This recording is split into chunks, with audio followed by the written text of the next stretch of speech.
आत्मकल्याण के इच्छुक एवं सुख शांति की इच्छुक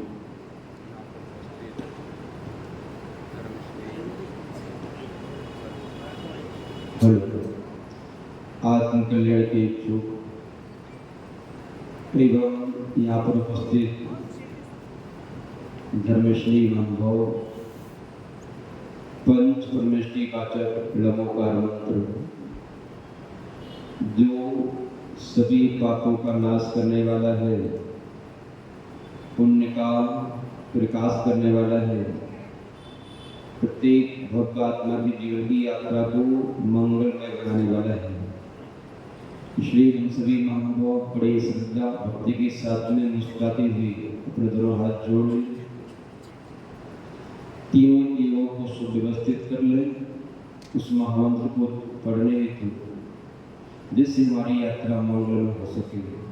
सभी हाथ जोड़ लें।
ऐसो पंचड़ो यारो सभ्य पाप परासिनो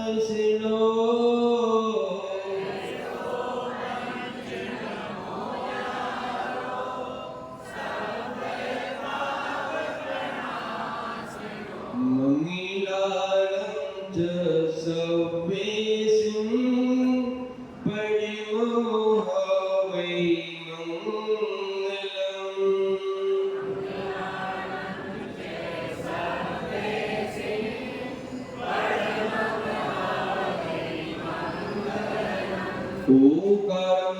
संयुक्तं नित्यं ध्यायन्ति योगिनः कामदं मोक्षदं ते ओंकाराय नमो नमः।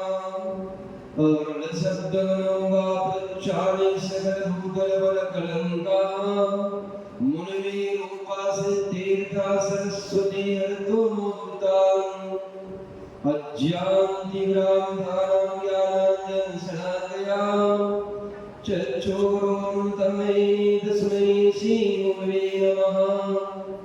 श्री परम गुरुवे नमः। श्री परम्पराचार्य गुरुवे नमः। सकल कलश विद्यसकं श्री सांकरवर्धकं धर्म संबंधकं पापनाशनं पुण्यप्रकाशकं भक्त जीवन प्रतिबोधकारकं शास्त्रं श्री ष्टोपदेश ग्रंथ नामधेयं मूल ग्रंथ कर्तारः श्री सर्वदेवः तदुत्तर ग्रंथ कर्तारः श्री गणदेवः प्रतिगणदेवा तेषां शर्मासद्याचार्य भगवान पूज्य स्वामी वृद्धं सोतारा साब्दंता सुमंदो मंगलम भगवान वीरो मंगलम गोत्मो मंगली मंगलम कुंद कुंदाख्यो धर्मोस्तु मंगलम सर्वमंगल मांगल्यम सर्वकल्याणकारकम प्रधानम सर्वधर्माणां जैनं जयतु शासनम जैनं जयतु शासनम जैनं जयतु शासनम यस्य स्वयं स्वभावाप्ति प्रभावे कृष्णकर्मणः तस्मै संज्ञानरूपाय नमोस्तु परमात्मने। बोलो प्रातः सुमरणे त्रिकाल वंदनीय परम पिता परमात्मा पंच परमेष्टि भगवान की आदिम तीर्थंकर आदिम बाबा एक जरासी आदिनाथ भगवान की अंतिम तीर्थी भगवान महावीर स्वामी की परम पूज्य आचार्य भगवान पूज्यपा स्वामी मुनिराज की परम पूज्य आचार्य भगवान शांति सागर जी मुनिराज की परम पूज्य गुरुदेव आचार्य भगवान विद्यानंद जी मुनिराज की परम पूज्य गुरुदेव आचार्य भगवान विष्णुनंद जी मुनिराज की परम पूज्य मुनि श्री सर्वानंद जी मुनिराज की तीन कमलों करुण मुनि महाराजों की पंच नमस्कार महामंत्र की। बोले परम पूज्य मुनि श्री 108 जनानंद जी महाराज की जय। बोले परम पूज्य मुनि श्री 108 पुण्यानंद जी महाराज की जय। बोले मुनि संघ की जय। आत्म कल्याण के इच्छुक एवं सुख शांति के इच्छुक यहाँ पर उपस्थित धर्मस्नेही भक्तात्मा वाचना प्रारंभ करने से पूर्व एवं सुनने से पूर्व सर्वप्रथम अपनी उन्नति की आधारशिला अपने सौभाग्य की सराहना करने हेतु दो पंक्तियां पढ़ लें। धन घड़ी यो धन दिवस यो ही धन जन्म मेरो भयो अब भाग मेरो उदय आयो दरस प्रभु जी को रख ले। धर्मश्री मंगो अपन सभी बड़े सौभाग्यशाली हैं जी यहाँ पर पंचम काल में भी अपने और सपने के भेद को जानने के लिए क्या सुन रहे हो? अपने और सपने के भेद को जानने के लिए एक दिव्य दर्पण के सामने उपस्थित हुए हैं, एक दिव्य दीपक के सामने उपस्थित हुए हैं।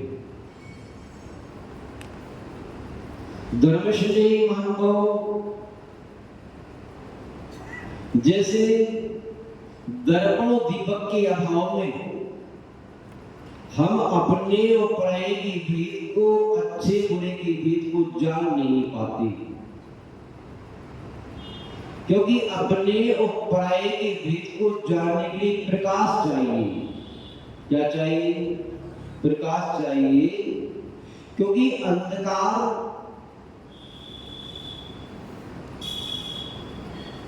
आंखों वालों को भी अंधा बना देता है। क्या? अंधकार आंखों वालों को भी अंधा बना देता है। धर्मश्री महानुभाव इस उद्देश्य से आचार्य भगवान पूज्यपाद स्वामी महाराज हम सभी भक्त आत्माओं पर दया करके, कृपा दृष्टि करके हम सभी को एक दिव्य दीपक दिखा रहे हैं, एक दर्पण भी दिखा रहे हैं, जिसके माध्यम से हम अपने और पराये की पहचान कर लें, अपने और सपने की पहचान कर लें। धर्मश्रेणी हो, क्योंकि अपने और पराये की पहचान के अभाव में हम सब सपनों को अपनाते रहते हैं और अपनों को ठुकराते रहते हैं। क्या करते हैं? अपनों को, सपनों को अपनाते रहते हैं वो अपनों को ठुकराते रहते हैं। उस समय आने पर जब आपके सपने नींद खुलने पर टूटते हैं तो आपको पीड़ा होती है, आप परेशान होते हैं, आप दुखित होते हैं, आप संक्लेशित होते हैं। आप उस दयनीय अवस्था आचार्य भगवंतों से देखी नहीं जा रही, क्योंकि आपको दुखी होते होते एक दिन नहीं, 2 दिन नहीं, 4 दिन नहीं, बरस नहीं, अनंत काल बीत चुका है। आपकी बहुत बड़ी लंबी श्रृंखला है दुखी होते रहने की। धर्मश्री महानुभाव आचार्य भगवान पूछवा स्वामी महाराज आपकी दुखी होते रहने की लंबी श्रृंखला को देख करके आकुल व्याकुल हो गए और उन्होंने आपकी निमित्त से इष्टोपदेश नाम का ग्रंथ लिख दिया, क्योंकि धर्मात्मा की यही पहचान है कि सामने वाले की दुख पीड़ा को देखकर कि मन आकुल व्याकुल हो जाए, जिसे आप कहते हो अनुकंपा। क्या अनुकंपा करते हो?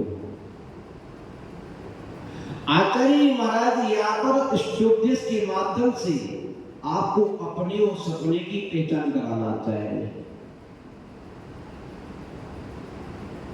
और 19वीं गाथा में उन्होंने आपको बताया था कि एक तरफ तो आपके पास तन है और तन के संबंधी है, आपके बच्चे, आपकी पत्नी, आपके पति, आपके चाचा ताऊ, आपके मित्र, आपकी समाज, और दूसरी तरफ आपकी जीवात्मा है, उसके भी संबंधी है। उत्तम क्षमा, मार्दव, आर्जव, शौच, सत्य, संयम, तप, त्याग, आकंचन, निराकुलता, निर्विकारता, सरलता, सहजता, विनम्रता आदि आदि जो हमारे आदमी गुण हैं, सब चेतना का प्रकट है। जो चेतना है वे अपनी है, वो चेतना के संबंधी अपने हैं, आत्मी है। जो तन है वह सपना है, उसकी संबंधी भी सपने। धर्मश्री आचार्य ने दोनों परिस्थितियां आपके सामने रख दी और कह दिया यदि आप तन की सेवा करोगे तो आत्मा की दुर्गति, और आत्मा की सेवा करोगे तो।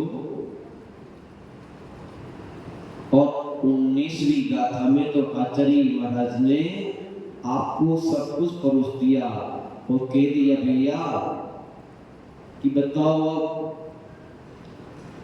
उस ध्यान के माध्यम से यदि आपको चिंतामणि रत्न मिले और क्या मिले, खड़ी का टुकड़ा मिले, तो क्या चाहोगी? महानुभाव ध्यान के माध्यम से ध्यान 2 प्रकार का होता है। कितने प्रकार का होता है? शुभ ध्यान और अशुभ ध्यान। आचार्य भगवान कुंदकुंद देव ने जब भावों का व्याख्यान किया तो उन्होंने कहा भावम त्रिय पहारम शुभ अशुभ शुद्ध मनोव्याह अशुभ अर्थोत्तम स्वहम धम्मो मुनि अग्रह। भाव 3 प्रकार के होते हैं, शुद्ध भाव, निःशुद्ध भाव, अशुद्ध भाव और शुद्ध भाव। जो आपका अशुद्ध भाव होता है वह आत्म ध्यान और रोग ध्यान रूप होता है। जो आपका शुभ भाव होता है वो धर्म ध्यान रूप होता है। और जो आपका जो शुद्ध भाव होता है शुक्ल ध्यान रूप होता है। धर्मश्री महानुभाव ओकरे ध्यान के माध्यम से आप मणि भी मिल रहा है और खड़ी भी मिल रही है।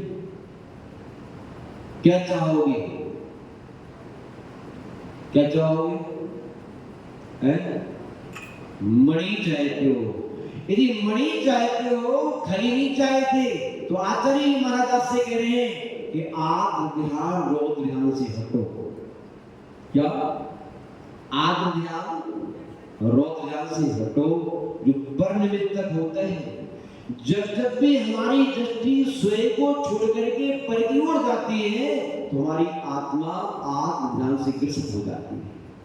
इसलिए आपने पर में इष्ट और अनिष्ट की कल्पना कर रखी थी, क्योंकि पर इष्ट और अनिष्ट होता नहीं, कल्पना मात्र होती है। जो पर में इष्ट और अनिष्ट की कल्पना कर रखी थी, जो आपके विषय की पुष्टि करने वाला था, उसका वियोग हो गया, आप दुखी हो गए। अनिष्ट संयोग ये हमारी बुरा है, ये हमारे लिए अच्छा है। संयोग वियोग होने पर आप शोकाकुलित हो गए, दुखी हो गए, परिणाम खराब हो गए। पीड़ा चिंतन, शरीर में पीड़ा है, शरीर भी पर है। जब शरीर पर दृष्टि होती है, तो शरीर की पीड़ा भी आपको बहुत दुखी करती है। और जिनकी दृष्टि शरीर पर नहीं होती, उन्हें श्याली भी खाती रहती, फिर भी कष्ट का अनुभव नहीं होता है। होता है तो कई बार आपको भी नहीं होता। कब? जब दुकानों पर ग्राहकों की लाइन लगी होती है, आपका पैर कट जाता है, ठंडी होती है, गर्मी होती है, भूख प्यास होती है, सब कुछ होता है, फिर भी आपको शरीर की वेदना सताती नहीं। क्यों? क्योंकि आपका ध्यान तन पर नहीं, आपका ध्यान तो ग्राहक पर है, आपका ध्यान तो पैसे पर है, आपका ध्यान तो कमाई पर है। इसलिए तन की वेदना आपको भी नहीं सताती। ऐसे साधु के जीवन में जो उसकी दृष्टि, उसका ध्यान आत्मा पर होता है, तो तन की वेदना उसको दुखी नहीं कर पाता, करती नहीं कर पाता। ऐसे ही आचार्य महाराज कह रहे हैं, आत्म ध्यान, रौद्र ध्यान, आत्म इष्ट वियोग, अनिष्ट संयोग, पीड़ा चिंतन और निदान बंद, धर्म ध्यान की बदले मुझको ये मिले, मुझको वो मिले, वो भी पर है। क्या मिले? पद मिले, पैसा मिले, प्रतिष्ठा मिले, पैसा सब मिले, ये भी पर है।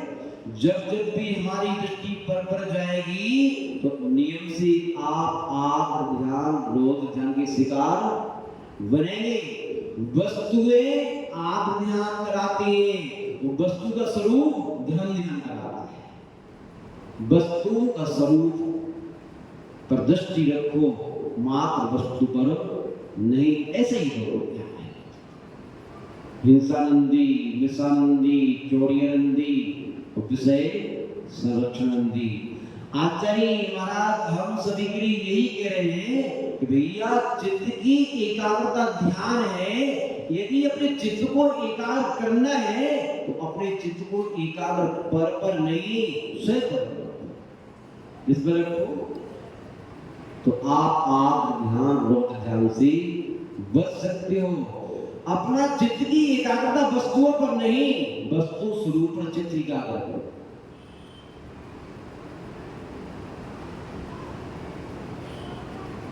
वस्तु के स्वरूप पर जब चित्त एकाग्र होता है, तो संयोग वियोग में वेदना नहीं होती। हम सोचते ठीक है, वस्तुओं का आना और जाना स्वभाव है, जन्म मरण स्वभाव है, संयोग वियोग स्वभाव है। क्या है? स्वभाव है। शरीर में रोग का आना, ये शरीर का स्वभाव है। जब स्वभाव पर दृष्टि डालते हो, वस्तु स्वरूप पर दृष्टि डालते हो, तो उसी दृश्य को देख करके आपकी परिणाम मलिन नहीं होते, आग रूप नहीं होते, रौद्र रूप नहीं होते।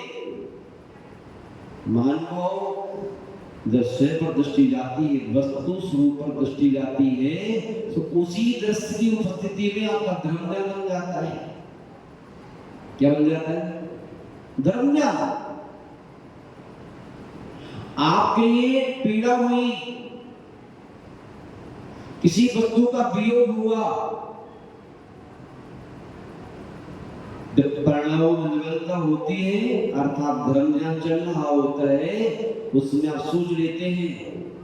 क्या सोच लेते हैं? ये हमारे कर्म का उदय है, वस्तु का इतना ही संयोग था, ये हमारे कर्म का उदय है, इसलिए भाई मुझे कष्ट दे रहा है। ये हमारा कर्म का उदय है, इसलिए पड़ोसी कष्ट दे रहा है। ये हमारे कर्म का उदय है, ऐसा दे रहे। कौन सा ध्यान हो गया? जब प्राणी अपने सुख दुख का जिम्मेदार सामने वाले को नहीं, अपने कर्म के उदय को ठहरा देता है, उसी दृश्य को देख कर के हमारा विपाक विजय नाम का धर्म ध्यान प्रारंभ हो जाता है। क्या होता है? सामने वाला पीड़ा दे रहा है, सामने वाला गाली दे रहा है, सामने वाला विरोधी बन रहा है, असहयोग आंदोलन छान रहा है कि मैं तुम्हारा साथ दूंगा नहीं, कर तो क्या करते हो तुम? उसी दृश्य को देख करके आदर परिणाम में किया जा सकता है। इतने दुष्ट से सहयोग पाल पाए हमारा, तो दुष्ट है, सामने वाले को दुष्ट कहा जा रहा है। कौन सा धन चल रहा है? ये पड़ोसी दुष्ट है, पत्नी दुष्ट है, पति दुष्ट है, भाई दुष्ट है, सब बेकार है, मुझे कष्ट दे रहे हैं। एक व्यक्ति ये भी सोच रहा है, दूसरा व्यक्ति विवेकी ये भी सोच रहा है, ये मेरे कर्म का उदय है, विपाक विजय नाम का धर्म ध्यान करना है। समझ में आ रहा है? हम उसी दृश्य को देख करके आत्म ध्यान भी कर सकते हैं और उसी दृश्य की उपस्थिति में धर्म ध्यान भी कर सकते हैं। चाहे घाटा हुआ हो तब भी, लाभ हुआ हो तब भी नहीं कर सकते, कर सकते हैं। लेकिन हाँ, जब कसाय मंद होती है, परिणाम निर्भर होती है, तब तो धर्म ध्यान सकता है। लेकिन कसाई की तीव्रता में धर्म ध्यान नहीं सकता, क्योंकि कसाई तो परसिव अटैचमेंट रखती है, कसाई की मंदता स्वैसिक अटैचमेंट रखने का भाव रखता है। यही तो आचार्य महाराज कह रहे हैं, क्रियाधार को एक तरफ खरी का टुकड़ा है, एक तरफ चिंतामणि है। अपने आपको धर्म ज्ञान से जोड़ो, अपनी दृष्टि स्वयं पर रखो, वस्तु स्वरूप पर रखो, धर्मधाम सजेगा। जो चिंतामणि रत्न के समान है, आपकी प्रत्येक इच्छा को पूर्ण करने में सहायक होगा। अपनी दृष्टि पर मत रखो, अपने पड़ाव को बनाओ। महान साधना चिंतामणि रत्न है और वासना खली का टुकड़ा है। क्या है? आपके पास तन भी है, मन भी है, धन भी है, सारी अनुकूलता है। और सारी अनुकूलताओं का उपयोग यदि साधना के उद्देश्य से किया जा रहा है, तो चिंतामणि रत्न का संग्रह आप कर रहे हो। ध्यान आपका कहां पर है? साधना पर। ध्यान आपका कहां पर है? संयम पर। ध्यान कहां पर है? व्रत पर। और उन्हीं सब उपलब्धियों में यदि आपकी दृष्टि वासना पर है, विषय कसाय पर है, तो क्या कर रहे हो? खरी का टुकड़ा, संसार की वृद्धि, अपने रास्ते में कांटे बो रहे हो अपने हाथों से। क्या बोल रहे हो? धर्मश्री महानुभाव संयम की साधना चिंतामणि रत्न है, तो ध्यान रखो विषय कसाई की पुष्टि खरी का टुकड़ा है।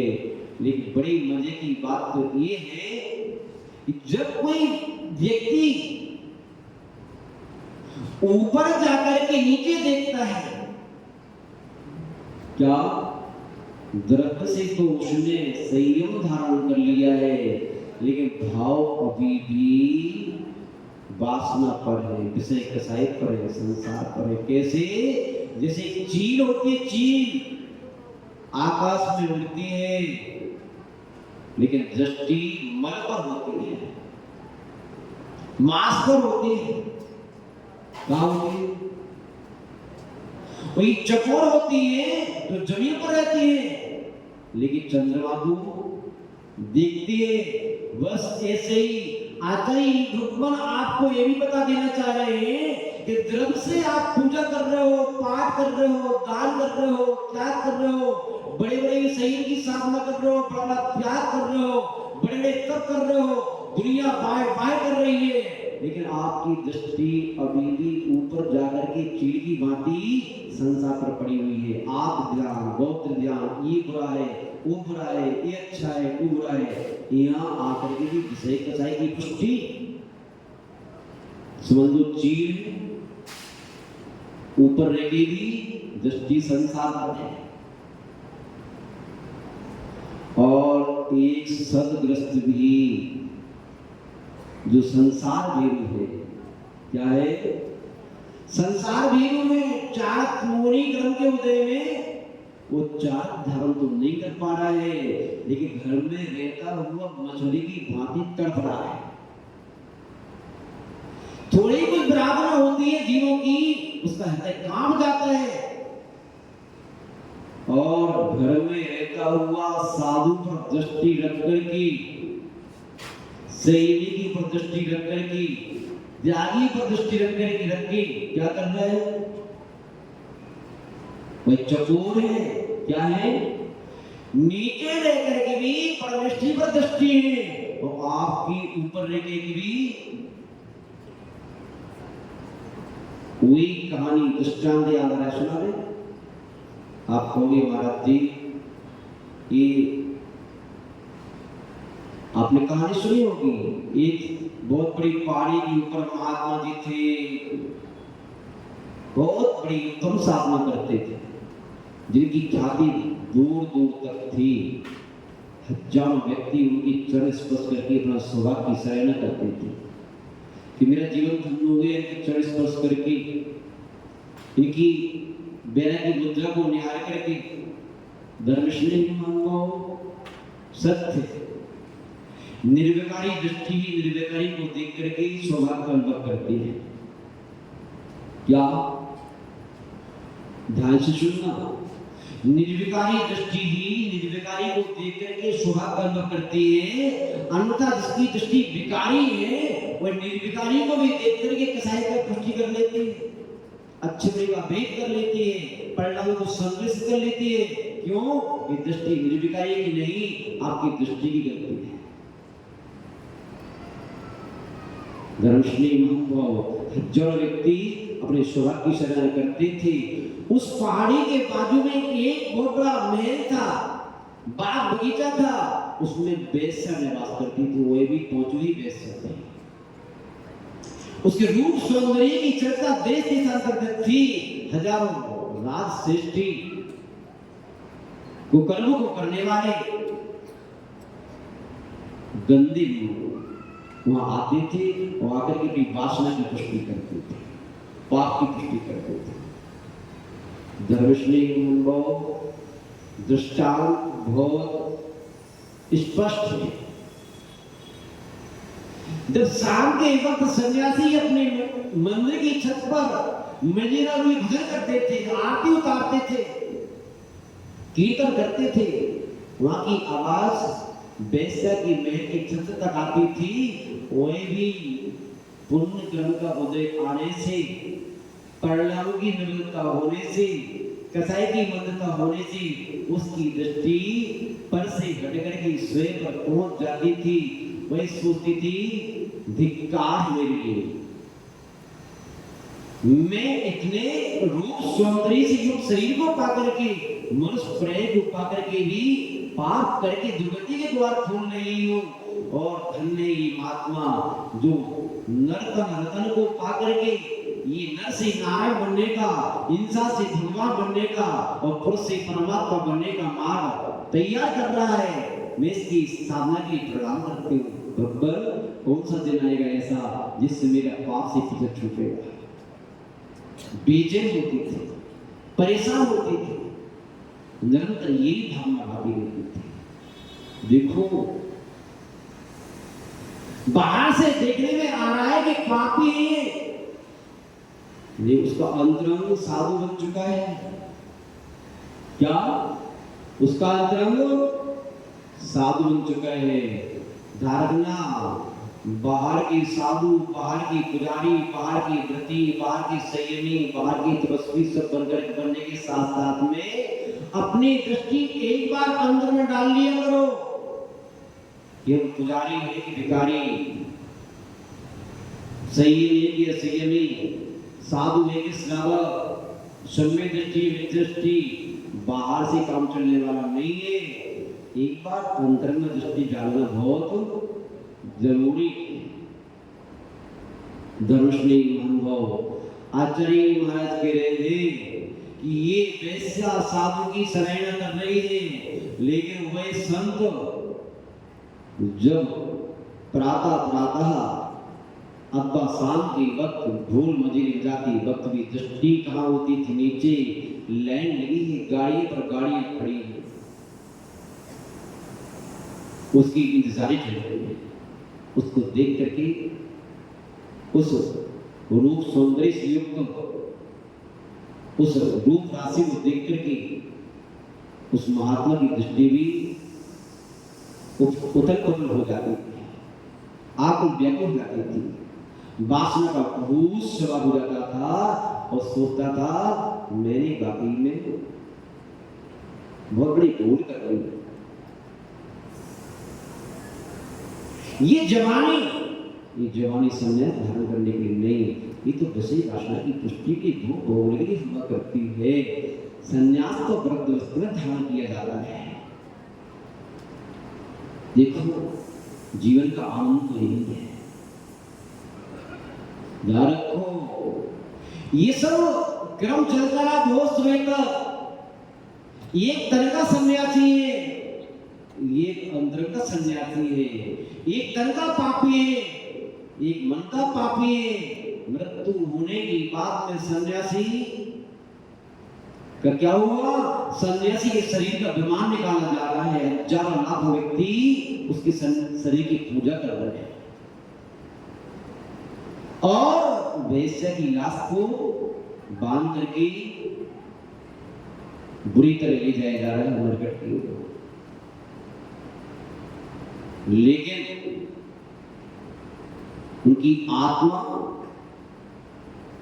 सन्यासी की आत्मा नरक के द्वार पर पहुंच गई। कहां पहुंच गई?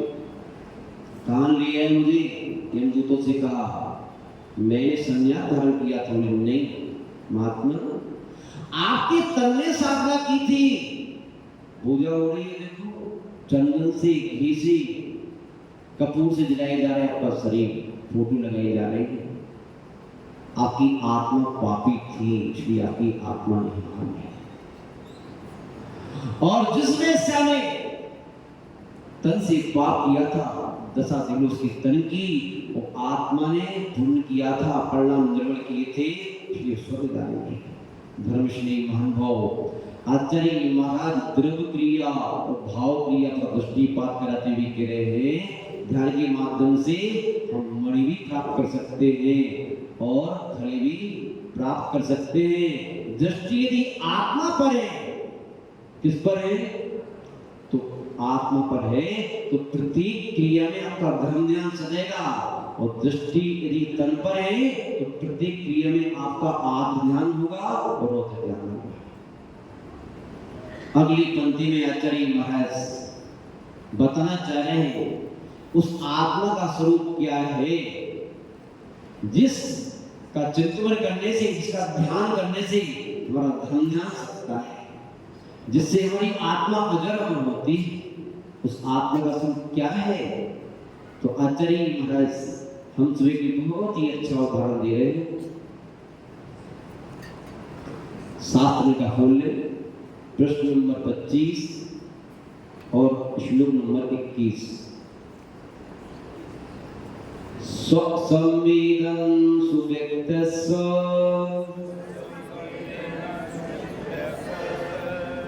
अभी क्या है, आवाज नहीं आ रही है, लगता है या तो पुस्तक नहीं है, या आप पढ़ नहीं पा रहे हो, या आप बोल नहीं रहे हो।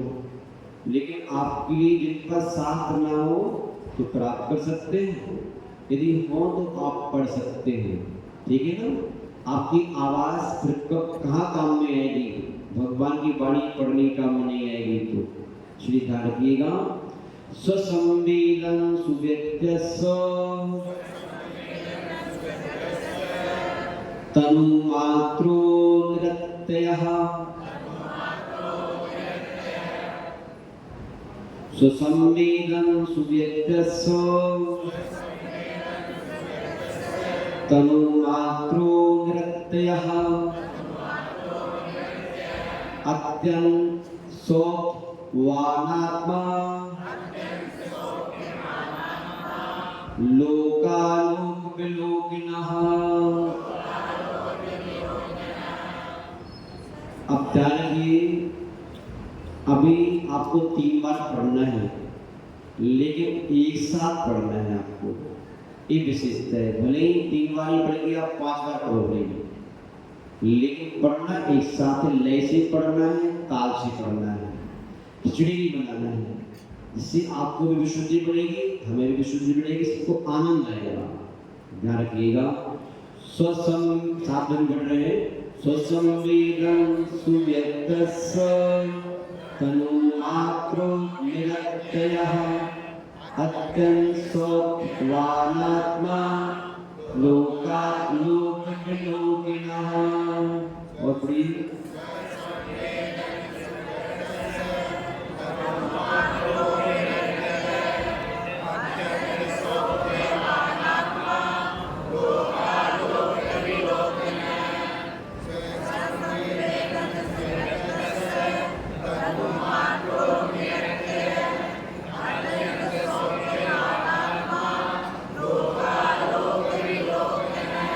बहुत सुंदर, इतना आनंद आया। यदि आप इसी लय से और ताल से जिस दिन सारी सभा मिलकर के पूरा विशुद्ध सुनाएगी, उस दिन हमारा 100 ग्राम खून बढ़ जाएगा। बहुत खुशी हुई। धारक को जितने लड़के पढ़ने आते हैं उनसे उन्हें ध्यान रखना चाहिए, घर जाकर के एक बार श्लोकोपदेश की उतनी सूत्र गाथा सूत्र जोर से जरूर पढ़ना चाहिए, जिससे स्पष्ट आपका हो सके, ठीक है ना। तो जहाँ नहीं आता है तो आके पूछ भी सकते, कभी भी हमारे कमरे में आकर के आपको कभी भी आपको बता सकते हैं। चलिएगा, आचार्य भगवान पूजपा स्वामी महाराज उस भव्य आत्मा की प्रश्न करने पर बता रहे हैं। भव्य आत्मा ने प्रश्न किया, प्रभु आप करें आत्मा का ध्यान करो, आत्मा पर दृष्टि रखो, जिससे आपका ध्यान सजेगा। ये आत्मा कहाँ है, कैसी है, लाल है, पीली है, काली है, नीली है, मोटी है, ताजी है, ठंडी है, गर्म है, कैसी है। तो आचार्य महाराज कह रहे हैं, स्वसंवेदन सुदिक्तस्य, वे स्वसंवेदन से व्यक्त होती है। ये आत्मा इंद्रिय गोचर नहीं है,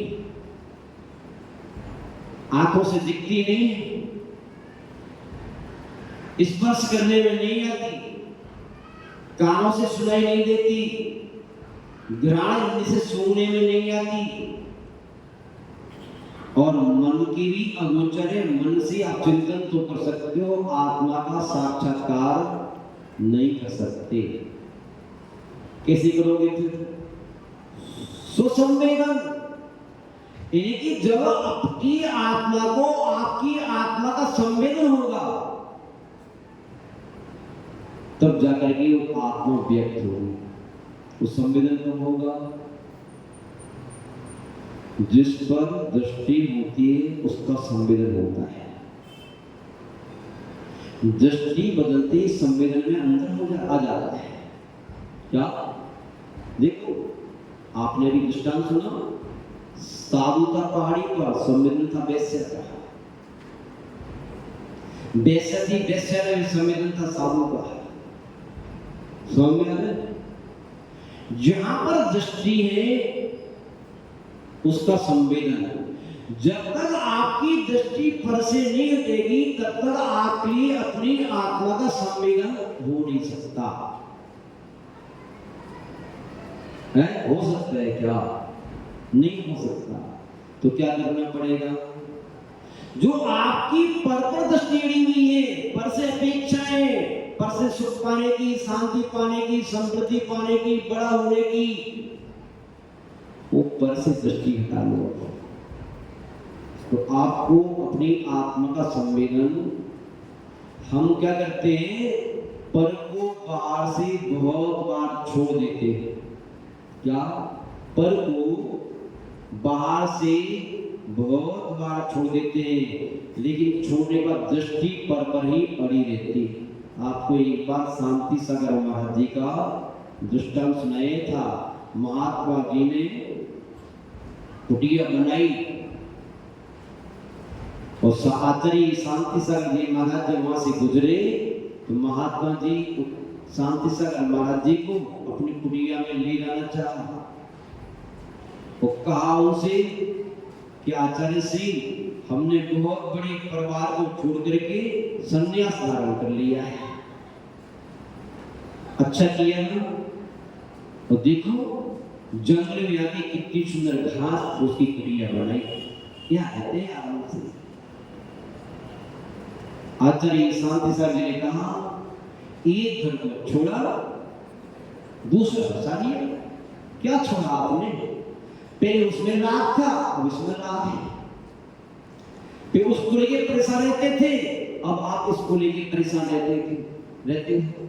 पहले उस मकान के कारण वो स्वाध्याय समय प्रतिकूल नहीं कर पाते थे, अब इस कुटिया को लेकर स्वाध्याय प्रतिकूल समय नहीं कर पाती हो। आप हिस्से में वही पड़ा।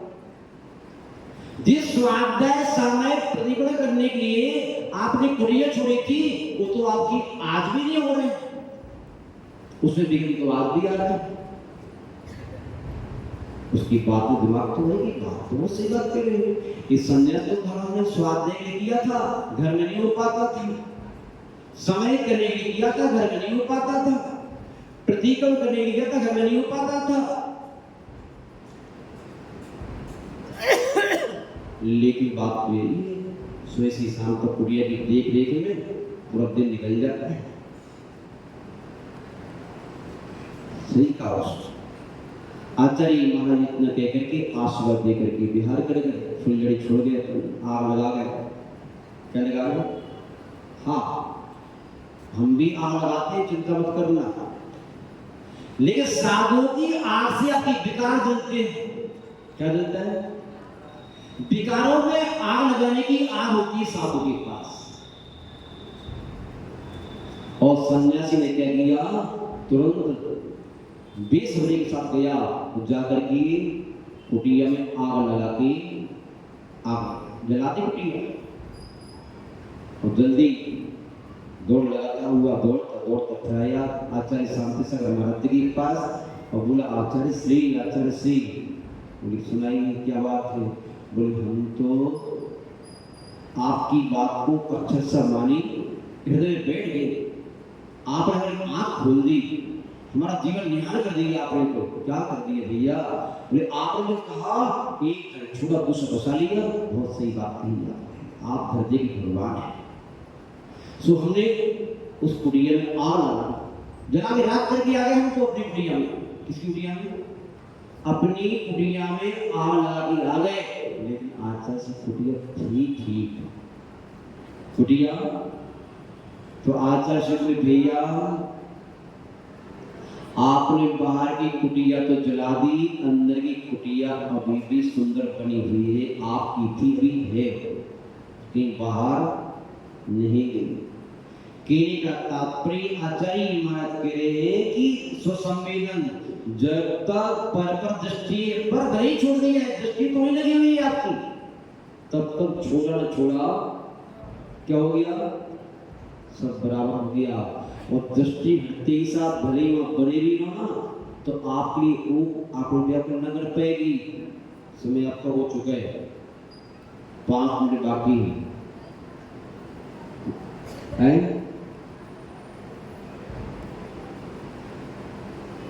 एक छोटा दृष्टांत याद आ रहा है, सुना दे,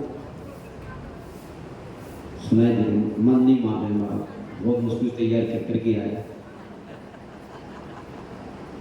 एक बहुत बड़ा राजा था,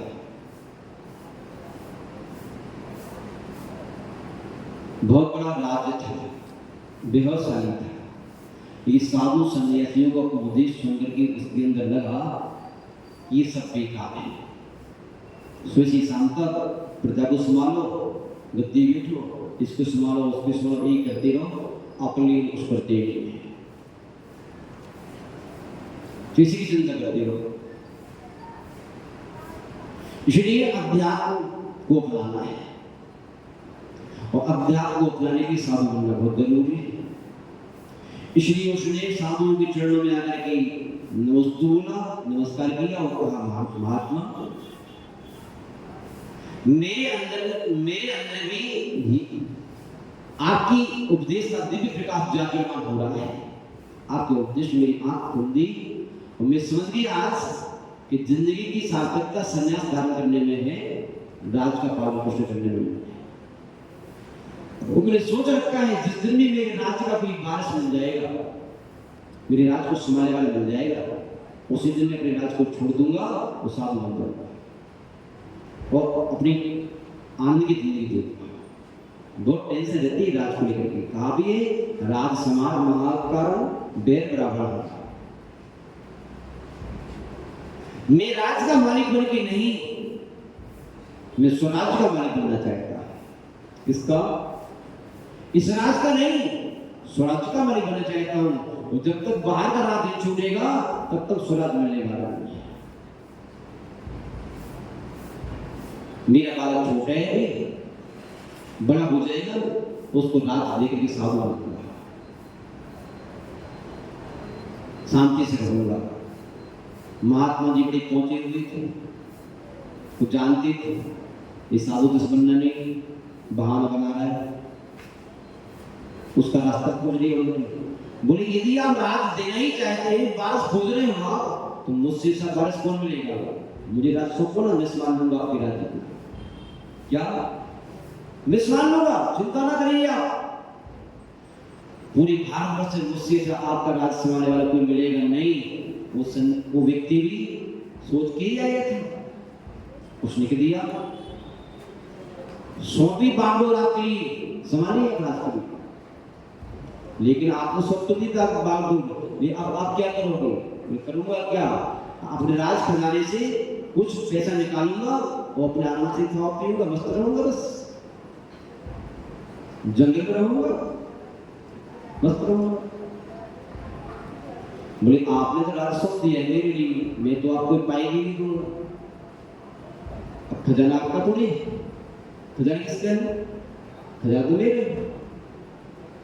मैं आपको नहीं पाऊंगा। फिर क्या करोगे बताओ?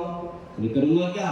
किसी की नौकरी करूंगा, नौकरी करके पैसे कमाऊंगा, पैसे कमा के भोज बनाऊंगा, खाऊंगा पीऊंगा, मस्त रहूंगा। अच्छा ऐसे करोगे आप, नौकरी करोगे? अच्छा ऐसा करो आप, जब नौकरी करना ही है तो हमारी यहाँ नौकरी कर लो आप। किसके यहाँ? किसके नौकरी कर लो? क्यों राजा कौन बन चुका हो? सन्यासी। ऐसा करो हमारे यहाँ नौकरी कर लो आप, तो अच्छा है, ये कर लूंगा मैं। क्या काम करोगे? जो आप काम करोगे उसी को ही कर लूंगा। अच्छा ऐसा करो हमारी एक सीट खाली है, किसकी? राजा की। किसकी? राजा की। आपको राज संभालना है। क्या संभालना है?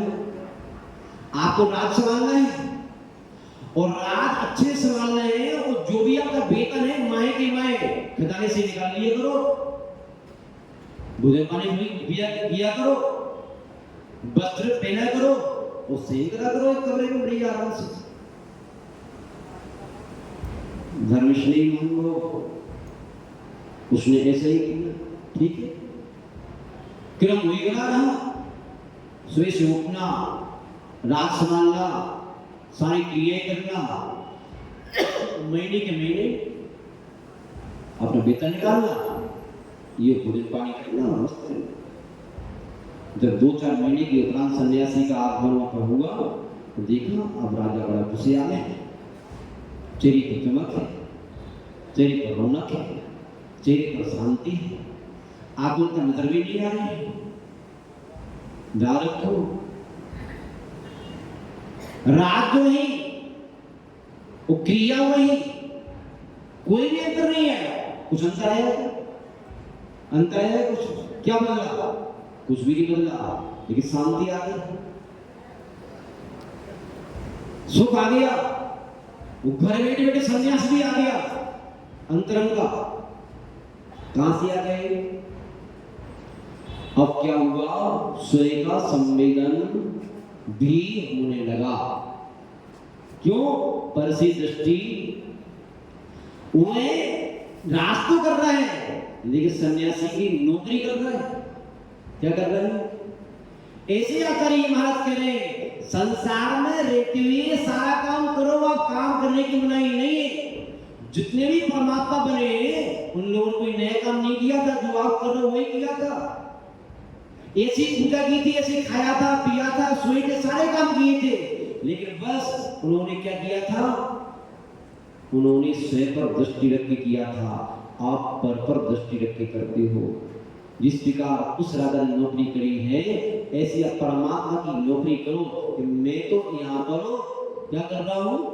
नौकरी कर रहा हूँ। मैं इस घर का मालिक नहीं हूँ, मैं समाज का मालिक नहीं हूँ, मैं शरीर का मालिक नहीं हूँ, मैं किसी का मालिक नहीं, मुनि बन के काम करो। आनंद की अनुभूति होगी कि प्रारब्ध दशा है। महानुभाव आचार्य महाराज ये कह रहे हैं, स्वसंवेदन स्वव्यक्त स्वयं का संवेदन से आत्मा व्यक्त होती है। और कैसी आत्मा? तो आचार्य भगवत ने कहा है, अरस मरु मगधम अवक्तम चीदलम सद्गम जान अलग्यम जीवम नृत्य संखान। आचार्य भगवत देव ने कहा कि अरस है, अरूपी है, गंध से रहे थे, और अवक्तम है, चेतना उसका लक्षण है, इसका कोई लिंग नहीं है, कोई चिन्ह नहीं है। जीवम नृत्य संखान, इसका संस्थान है। ऐसा आचार्य भगवत ने कहा कि इंद्रिय की अगोचर है, अतीन्द्रिय है। वे आत्मा स्वसंवेदन से व्यक्त होती है, वो एक तनु मात्र है, अर्थात शरीर प्रमाण है। कितने प्रमाण है? कितनी बड़ी है? शरीर प्रमाण। जब आपकी आत्मा चींटी में जाती है तो चींटी के बराबर है, जब आपकी आत्मा हाथी की शरीर को धारण करती है तो हाथी के बराबर है। आपकी आत्मा जिस शरीर को जाती है उस शरीर के बराबर हो जाती है। और आगे बता रहे हैं, अत्यंत सौख्य आत्मा, वह आत्मा कैसी? अपनी अत्यंत सुख से होती है, दुखी नहीं, सुखी है। तो दुख का अनुभव क्यों होता है बताएंगे कल नहीं बता पाएंगे आपको। कल तो अपन आत्मा की नहीं, परमात्मा की आत्मा करेंगे। किसकी करेंगे? परमात्मा की। अत्यंत सौभाग्यमा लोकालोक लोकना, लोक और अलोक को देखने वाली है, जानने वाली है। धर्मश्री महानुभाव आचार्य भगवान पूजपा स्वामी अब आपको आगे की गाथाओं में आत्मा का विस्तार से विशद व्याख्यान करेंगे कि आत्मा कैसी है, इसका अनुभव कैसा है, किसको प्राप्त होता है, अनुभूति क्या होती है, सारी बातें आपको आपके पास लाके बिठा देंगे। तो खूब आराम से उस आत्मा का अनुभव करना। इतना ही कहकर अपनी वाणी को विराम देते हैं। आपको सारी बातें विदित हैं, कल की और परसों की पूरी तैयारियां देख रहे हो। और कल सुशील जी हमारे पास आए थे, बोले महाराज जी 19 से ज्यादा लोगों के नाम आ चुके हैं। कितने आ चुके हैं? 19 से ज्यादा। इस पांडाल में बैठने की जगह कहीं नहीं मिलेगी, बाहर तक बाहर पूरा हो जाएगा, अच्छी तरह से मिली है। इसलिए हमारा ये भी कहना है आपसे, जिनने नाम लिखाए हैं उनको पहले आओ पहले पाओ। क्या? जो बाद में आएगा उसको सबसे पीछे बैठ करके अर्घ चढ़ाने मिलेगा, और सबसे पहले आएगा सबसे आगे बैठ करके नृत्य करने का अवसर भी आपको बीच बीच में भक्ति नृत्य करने का अवसर भी दे दिया जाएगा। धर्मश्री मानव पिछली सभी भक्त आत्माओं को आज शाम को पूरी तैयारी के साथ में ऐलान लगा के सोना चाहिए कि हमें हर हाल में 4 बजे उठना है, उठ करके फ्रेश होकर के बीता की प्रभु की अनंत सिद्धों की आराधना करने के लिए, उपासना करने के लिए हमें कहाँ जाना है? सिद्धालय जाना है। कहाँ जाना है? सिद्धालय में जाना है। ये आपका कल सिद्धालय बन जाएगा। क्या बन जाएगा? तन से भैया नीचे रहेगी, दृष्टि आपकी कहाँ रहेगी? क्योंकि चकोर है, चील थोड़ी है। क्या है? चकोर है तुम लोग, चील नहीं है। इसलिए मांस की टुकड़ी पर ध्यान रखना है, हमें शिद्दत पर ध्यान रखना है। यदि आपकी दृष्टि शिद्दत पर है तो ध्यान रखना आपको शिद्दत का आनंद भी आएगा, और उसके अनुरूप आपकी गति भी होगी, उसके अनुरूप आपकी पुण्य की प्राप्ति भी होगी, पाप का क्षय भी होगा। बस इतना ही कहकर हमें अपनी वाणी को काम देते हैं। जिन लोगों ने आज भी सीट पूरी है, आज भी इतने दयालु है, वो सुशील जी, नाम ही सुशील है, माने सोच के रखते हैं। और क्या, किसी काम को कह दूं तो मान जाते हैं, मना नहीं करते किसी काम को। तो जो है आज भी जिन लोगों ने सीट पूरी कराई है, हम सीट को डलवा देंगे, व्यवस्था करवा देंगे, क्योंकि हम चाहते हैं कोई भी व्यक्ति इन अनंतम सिद्धों की आराधना से वंचित ना रहे। आपका भजन भी यही पर होगा, और आपका भोजन भी, आत्मा का भोजन और शरीर का भोजन, दोनों भोजन यहाँ पर, दोनों थालियाँ आपकी ही लगेगी। यहाँ लगेगी भजन की थाली, वहाँ लगेगी भोजन की थाली, दोनों थाली लगेगी। तो दोनों थालियाँ बुक कराने हेतु जिनकी भी टिकट प्राप्त नहीं कर पाए हो, आज कर लें। हमारा आप सभी भक्तों बहुत बहुत अंतरात्मा से आशीर्वाद। बाकी में आप बड़ी पुण्यात्मा जीव हैं, जो यहाँ पर बड़े लगन के साथ में, बेसब्री के साथ में स्टोक दिस जैसी आध्यात्मिक वासना को सुनने के लिए आप देखते हैं। बच्चों को, इन लोगों को गेट पर देखते थे हम, बड़े दौड़ लगा के आते हैं, लोग निकला जाता है। तो बड़ी खुशी होती है कि कितने बेसब्री से लोग आते हैं कि चलो हमारा एक से भी निकल ना जाए। मान भाव आपकी बहुत बहुत आशीर्वाद। जिनवानी स्तुति करने के लिए हम खड़े हो जाए, इसके लिए सही सुशील जी आपको कुछ कहने वाले हैं और अर्घ चढ़ाने की तैयार हो जाए। चलिए। जय बोलो परम पूज्य आचार्य गुरुवर श्री वसुनंद जी महाराज की, समस्त मुनि संघ की। हमारे को विधान के अंदर अपेक्षित संख्या प्राप्त हो चुकी है, जैसा कि उम्मीद थी उससे ज्यादा ही कुछ प्राप्त हो गया है।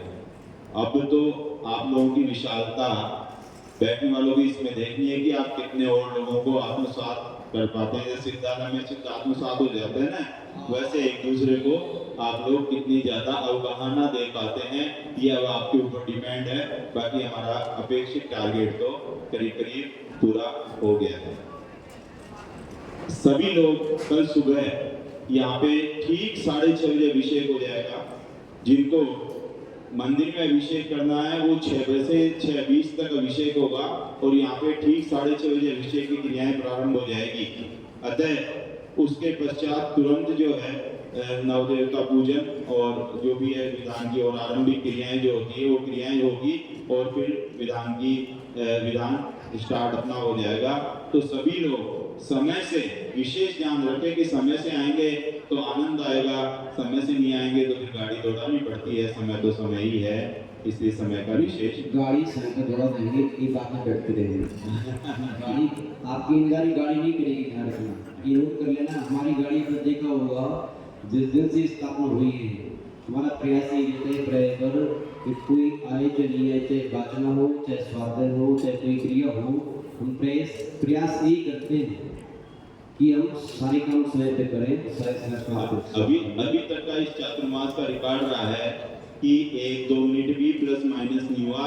ठीक कड़ी में 8 बजते हैं तो 8 बजे ही चालू होता है, और सारा एक इतनी पंचुलिटी मैंने महाराज जी पहली बार देखी है कि इतनी पंचुलिटी जो है हो रही है। आप सब सहयोग करते रहेंगे तो बनी रहेगी, क्योंकि आपके सहयोग से हो पा रहा है काम। हम कह रहे हैं अगली क्या करेंगे। एक और सूचना हमारे मंत्री साहब दे रहे हैं कि केवल सोदर इंद्र की बोली होगी बाकी और सब लोगों ने खुद ही आगे बढ़ बढ़ के अपना नाम दे दिया है। और सौधर्म केंद्र की भी बोली सिर्फ इसलिए होगी कि लोगों में अति उत्साह है कि हम बने, तो हम चयनित नहीं कर पा रहे हैं। श्रीपाल बन गए हैं श्रीपाल हैं जी बहुत बढ़िया। जी महाराज। तो अब जो है अपन को ही अपना पूरा कर्तव्य निभाना है। सबको जो ज़्यादा है हम मेजबान हैं, मेहमान जो भी आएंगे उनको पहले हम जगह देंगे, उसके बाद में अपन जहाँ भी जगह मिलेगी। वस्त्रों का ध्यान रखें, सभी माताएं को केसरिया वस्त्र पहन के आना है, क्योंकि ये हमारा बहुत जरूरी है। लेकिन इतनी तो आपकी बन जाए तो प्रयास करना, नहीं हो तो फिर आप जैसे हो उचित देखिए। अर्घ्य अष्टविधि प्रासुक लेकर गुरु चरणों में कर अर्पण, निज अनर्घ्य पद प्राप्त करूं मैं अविनश्वर अनुपम पान।